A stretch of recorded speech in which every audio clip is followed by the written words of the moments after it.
Hi guys, welcome to ത്രിനിക മെറിയ YouTube channel. അപ്പൊ ഞങ്ങൾ ഇന്നത്തെ വീഡിയോ എന്താന്ന് വെച്ചാൽ ഞങ്ങളൊരു ഫോൺ മേടിക്കാൻ പോകുവാണ്. ആർക്കാന്ന് വെച്ചാൽ എൻ്റെ അനിയനാണ് കേട്ടോ. അവൻ കുറച്ചധികം നാളുകളായിട്ട് പറയുന്നുണ്ടായിരുന്നു ഒരു പുതിയ ഫോൺ മേടിക്കണം മേടിക്കണം എന്ന് പറഞ്ഞിട്ട്. അന്നൊന്നും ഫണ്ട് സെറ്റ് ആവാത്തതുകൊണ്ട് ഞങ്ങൾ നാളത്തേന് വേണ്ടി മാറ്റി വെച്ചിരിക്കുകയായിരുന്നു. ഇപ്പൊ എന്തായിരുന്നാലും ആ ഫോൺ മാറ്റാതെ ശരിയാവത്തില്ല എന്ന കണ്ടീഷനായി. കാരണം അത് കൊറോണ തുടങ്ങുന്നതിന് 1-2 മാസം മുന്നേ എടുത്ത ഫോണായിരുന്നു കേട്ടോ. ഏകദേശം 5-5.5 വർഷമൊക്കെ ആയിട്ടുണ്ട് മേടിച്ചിട്ട്. അപ്പം എന്തായിരുന്നാലും അങ്ങ് ചേഞ്ച് ചെയ്തേക്കാന്ന് കരുതി ഞങ്ങൾ EMI ഇട്ടെടുക്കാന്നുള്ള പ്ലാനിലാണ് കേട്ടോ പോയത്. മൈജിയിൽ ഇപ്പം അത്യാവശ്യം നല്ല ഓഫറൊക്കെ ഉണ്ടെന്ന് കേട്ടതുകൊണ്ട് നേരെ മൈജിയിലോട്ടാണ് കേട്ടോ വിട്ടത്. അപ്പൊ ഈ വീഡിയോ ഇഷ്ടപ്പെടുവാണെങ്കിൽ ലൈക്ക് ചെയ്യാനൊന്നും മറക്കല്ലേ. നിങ്ങൾക്ക് എന്തെങ്കിലും പറയാനുണ്ടെങ്കിൽ കമന്റ് ഇട്ടോളൂ. പിന്നെ സബ്സ്ക്രൈബ് ചെയ്യാതെ ആരെങ്കിലും വീഡിയോ കാണുന്നുണ്ടെങ്കിൽ ഒന്ന് സബ്സ്ക്രൈബും കൂടെ ചെയ്തേക്കണേ.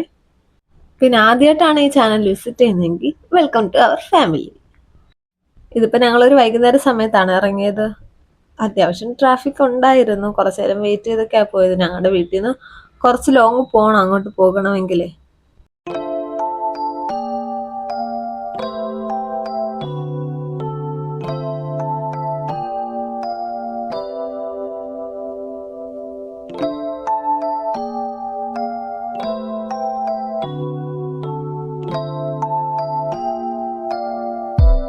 അപ്പൊ ഞങ്ങൾ പോകുന്ന വഴി തന്നെ ഏഞ്ചലാവ് നല്ല ഉറക്കം പിടിച്ചിട്ടുണ്ടായിരുന്നു കേട്ടോ. വീട്ടിൽ നിന്ന് ഇറങ്ങുന്നതിന് മുന്നേ ആള് കുറച്ച് ഉറക്കം വരുന്ന ആ മൂഡിലായിരുന്നു.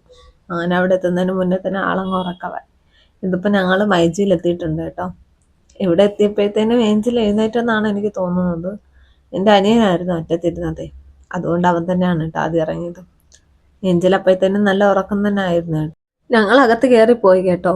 ഞങ്ങൾ പ്രതീക്ഷിച്ചായിട്ട് അവിടെ ഉണ്ടായിരുന്നില്ല. അവൻ ഐക്യൂടെ ഫോൺ എടുക്കണമെന്നാണ് കേട്ടോ ആഗ്രഹിച്ചത്. അപ്പൊ അവിടെ പോയപ്പം ആ ഫോൺ ഇല്ലാത്ത കാരണം ഞങ്ങൾ തിരിച്ചിറങ്ങി കേട്ടോ. മൈജി എത്തി. വിചാരിച്ച കാര്യമൊന്നും നടന്നില്ല. ഞങ്ങൾ തിരിച്ചു പോയി. സാഡ് നടക്കാത്തതിന് സങ്കടം മോഹം കണ്ടില്ല. ഈ മോഹം കണ്ടില്ല എന്തോരം വിഷമിച്ചിരിക്കുന്നു.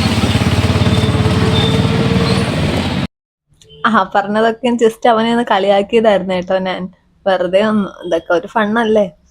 അപ്പം ഞങ്ങൾ അവിടെ നിന്ന് തിരിച്ചിറങ്ങി. ഓട്ടോയിനകത്ത് നല്ല ഇരുട്ടായിരുന്നു കേട്ടോ. ലൈറ്റ് വെട്ടൊന്നും ഇല്ലാത്തതുകൊണ്ടാണ് കേട്ടോ നല്ല ഇരുട്ടായിട്ട് ഉണ്ടായിരുന്നത്. പിന്നെ അപ്പോഴത്തേനും നല്ല സമയം ലേറ്റായിട്ടുണ്ടായിരുന്നു. അത്യാവശ്യം ക്ലൈമറ്റും ഡള്ളായിക്കൊണ്ടിരിക്കുമായിരുന്നു. ഇതിപ്പോ ഓക്സിജനാണ്. ഇവിടെയും കൂടെ എന്തായിരുന്നാലും ഫോൺ ഉണ്ടോ എന്ന് അന്വേഷിക്കാൻ വേണ്ടിയിട്ട് ഞങ്ങൾ ആരും ഇറങ്ങിയില്ല. അപ്പീനെ മാത്രം പോയി നോക്കാൻ വേണ്ടി പറഞ്ഞതാണ് കേട്ടോ.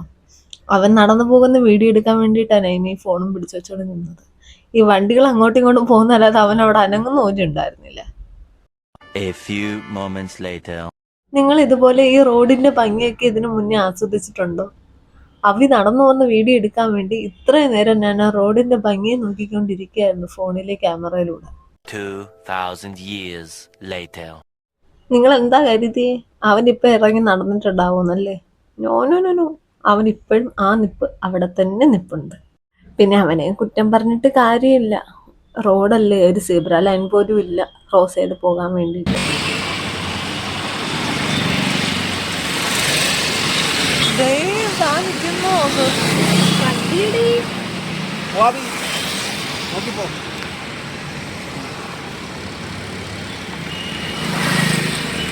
അങ്ങനെ അവൻ പോകുവാണ്. അറിയാൻ നടന്നുകൊണ്ടിരിക്കുന്നു.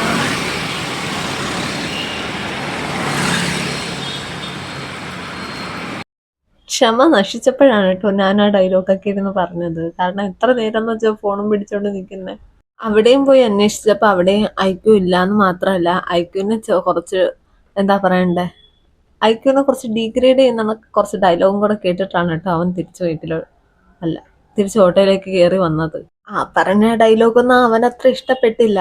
എന്നാലും അങ്ങനെ എല്ലായിടത്തും കയറി പ്രതികരിക്കാത്ത കൂട്ടത്തിലായതുകൊണ്ട് അവനൊന്നും മിണ്ടാതെ ഇറങ്ങി വരുവാണ് കേട്ടോ ചെയ്തത്. ഇതിപ്പോ അവന്റെ തന്നെ ഒരു കൂട്ടുകാരനെ വിളിച്ച് ചോദിച്ചിട്ടാണ് കേട്ടോ ഈ ഷോപ്പിലോട്ട് നടന്നു പോകുന്നത്. സത്യത്തിൽ മൈജിയിൽ ആ ഫോൺ കിട്ടത്തില്ലെന്ന കാര്യം അവൻ അറിയായിരുന്നു. മൈജിയിൽ ഓഫർ ഉണ്ട്, അവിടെ പോകാമെന്ന് ഞങ്ങളാണ് കേട്ടോ തീരുമാനം എടുത്തത്. അപ്പൊ അവൻ മാത്രമൊന്ന് പറയാവുന്നതേ ഉണ്ടായിരുന്നുള്ളൂ അവിടെ ഫോൺ ഇല്ല എന്ന്. അവനൊന്നും മിണ്ടാതെ കൂടെ ഇരുന്നു വന്നു. അതുകൊണ്ടാണ് മൈജി വരെ ഞങ്ങൾക്ക് പോവേണ്ടി വന്നത്. ഇതിപ്പം അവന്റെ കൂട്ടുകാരൻ പറഞ്ഞു കൊടുത്ത കടയിലേക്കാണ് കേട്ടോ ഞങ്ങൾ വന്നത്. ആദ്യം ബിഷപ്പ് ജെറോമിൽ നിന്ന് അവിടെ അവൻ പറഞ്ഞത്. അന്നേരം അപ്പം എടുത്ത് ചോദിച്ചു, ബിഷപ്പ് ജെറോമിനകത്താണോ അതോ വെളിയിലാണോ എന്ന്. അവനല്ല അകത്തുനിന്ന് തന്നെ പറഞ്ഞത്. നോക്കിയപ്പോൾ വെളിയിലായിരുന്നു കേട്ടോ. പിന്നെ അവിടെ നിന്ന് നടന്ന് വെളിയിലോട്ട് വരുമായിരുന്നു ചെയ്യുന്നത്. അപ്പോഴത്തേനും അപ്പ ഒട്ടോ കൊണ്ടുവന്നു, അപ്പയുടെ ഒട്ടേക്കെറ്റി കൊണ്ടുവന്നു. അവിടെ എത്തിയ ഉടൻ തന്നെ അവൻ ഉദ്ദേശിച്ച സാധനം കൈ കിട്ടി കേട്ടോ. പിന്നെ കുറച്ചധികം നേരം അവിടെ വെയിറ്റ് ചെയ്യേണ്ടിയൊക്കെ വന്നു. എനിക്ക് ഭയങ്കര ബോറിംഗ് ഒക്കെ ആയിരുന്നു കേട്ടോ. ഏഞ്ചൽ അപ്പോഴത്തേനും എഴുന്നേറ്റിട്ടുണ്ടായിരുന്നേ. അങ്ങനെ കുറച്ച് നേരം ഏഞ്ചലിന്റെ കളിയും ചിരിയൊക്കെ ഉണ്ടായിരുന്നു. എങ്ങനെയുണ്ട് ഏഞ്ചൽ ബാബയുടെ ന്യൂ ഹെയർ സ്റ്റൈല്?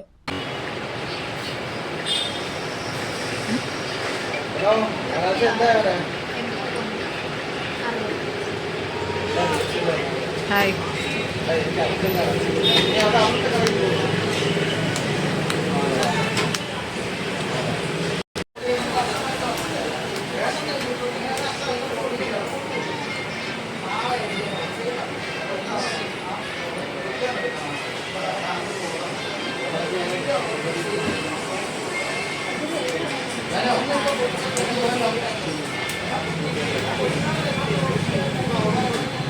ആദ്യം ഞങ്ങൾ അബിയുടെ വെച്ചാൽ എടുക്കാന്നാണ് കേട്ടോ കരുതിയത്. അവന് കാർഡ് ഇല്ലാത്ത കാരണം അവര് ചെക്ക് ചെയ്ത് നോക്കട്ടെ എന്ന് പറഞ്ഞു. എന്നിട്ട് അവര് പറഞ്ഞ എന്താന്ന് വെച്ചാൽ ടിവിയോ പിന്നെ വേറെ എന്താണ്ടൊക്കെയോ പറഞ്ഞിട്ട് പറഞ്ഞു അതൊക്കെ വേണേ എടുക്കാൻ പറ്റും, ഫോൺ മാത്രം എടുക്കാൻ പറ്റത്തില്ലെന്ന്. അങ്ങനെയാണ് കേട്ടോ പ്രിയയുടെ ചെക്ക് ചെയ്തത്. പ്രിയയുടേതും വെച്ച് ചെക്ക് ചെയ്തപ്പം അവർക്ക് സിബിൽ സ്കോർ കുറവാണ്, അതുകൊണ്ട് ഫോൺ എടുക്കാൻ പറ്റത്തില്ലെന്നാണ് കേട്ടോ പറഞ്ഞത്. എൻ്റെത് ചെക്ക് ചെയ്തപ്പം എൻ്റെനകത്ത് എടുക്കാൻ പറ്റും, പക്ഷെ എൻ്റെത് കടക്കുന്നത് അമ്മയുടെ പേരിലാണ്. അപ്പൊ അമ്മ ഇല്ലാതെ എടുക്കാൻ പറ്റത്തില്ല. അതെന്താ അങ്ങനെയായെന്ന് എനിക്കറിയത്തില്ല കേട്ടോ. ഒരു സമയത്ത് എൻ്റെ അമ്മയുടെയും ബാങ്ക് അക്കൗണ്ട് ഒരേ നമ്പറിൽ ലിങ്ക്ഡ് ആയിരുന്നു, അതുകൊണ്ടായിരിക്കണം. ലാസ്റ്റ് ഞാനും ഏഞ്ചൽ ബാവയും കൂടെ ബോറടിച്ച് അവിടെ ഇരിപ്പായി കേട്ടോ. അങ്ങനെ അവസാനം ഞങ്ങള് അപ്പയുടേത് വെച്ചിട്ടാണ് കേട്ടോ എടുത്തത്. ഫുൾ ടൈം എൻ്റെ ഫോൺ അവരുടെ കയ്യിലായിരുന്നു, കാരണം അപ്പയുടെ എല്ലാ ഡോക്യുമെന്റ്സും എൻ്റെ ഫോണിനകത്തായിരുന്നു. ആ സമയത്ത് കുറച്ച് നേരം പോക്കിനെടുത്ത വീഡിയോസൊക്കെയാണ് കേട്ടോ ഇത്. എന്നിട്ട് ലാസ്റ്റ് ഞാൻ ഏഞ്ചൽ ബാവയായിട്ട് വീട്ടിലങ്ങ് വന്നു കേട്ടോ. അനിയനെ അനിയത്തിനെ അവിടെ തന്നെ ആക്കിയിട്ട്, കാരണം എനിക്ക് അവിടെ ഇരുന്ന് ബോറടിച്ച് തുടങ്ങിയിട്ടുണ്ടായിരുന്നു. ഏഞ്ചലിന് ഫുഡ് കൊടുക്കാൻ ടൈമും ആകുന്നുണ്ടായിരുന്നു കേട്ടോ. അതുകൊണ്ട് ഞാൻ വീട്ടിലേക്ക് അങ്ങ് തിരിച്ചു വരുവാണ് ചെയ്തത്. ഈ അൺബോക്സ് ചെയ്യാൻ പോകുന്ന ഐറ്റമാണ് കേട്ടോ അബി മേടിച്ച ഫോൺ. ഐക്യുവിൻ്റെ നിയോ 10 ആയിരുന്നു കേട്ടോ. ഇത് ആക്ച്വലി അവൻ അവിടെ വെച്ച് തന്നെ അൺബോക്സ് ചെയ്ത് അതിന് വേറൊരു ഫോൺ കേസൊക്കെ ഇട്ടിട്ടാണ് കേട്ടോ വന്നത്. പക്ഷെ ഞാൻ വലിയ പ്രതീക്ഷ അവൻ വീട്ടിൽ ഫോൺ കൊണ്ടുവരുമ്പോൾ അൺബോക്സ് ചെയ്യാന്നുള്ള പ്രതീക്ഷയിലൊക്കെ ആയിരുന്നു. പിന്നെ എന്നെ വിഷമിപ്പിക്കേണ്ടെന്ന് എഴുതിയിട്ട് തിരിച്ച് ഫോണ് ആ കവറിനകത്തൊക്കെ ആക്കി അൺബോക്സ് ചെയ്യുന്നതാണ് കേട്ടോ ഈ കാണുന്നത്. നമുക്കിനി ഒരു ബാക്ക്ഗ്രൗണ്ട് മ്യൂസിക് കിട്ടി അൺബോക്സിങ് അങ്ങ് കണ്ടാലോ? അതല്ലേ നല്ലത്.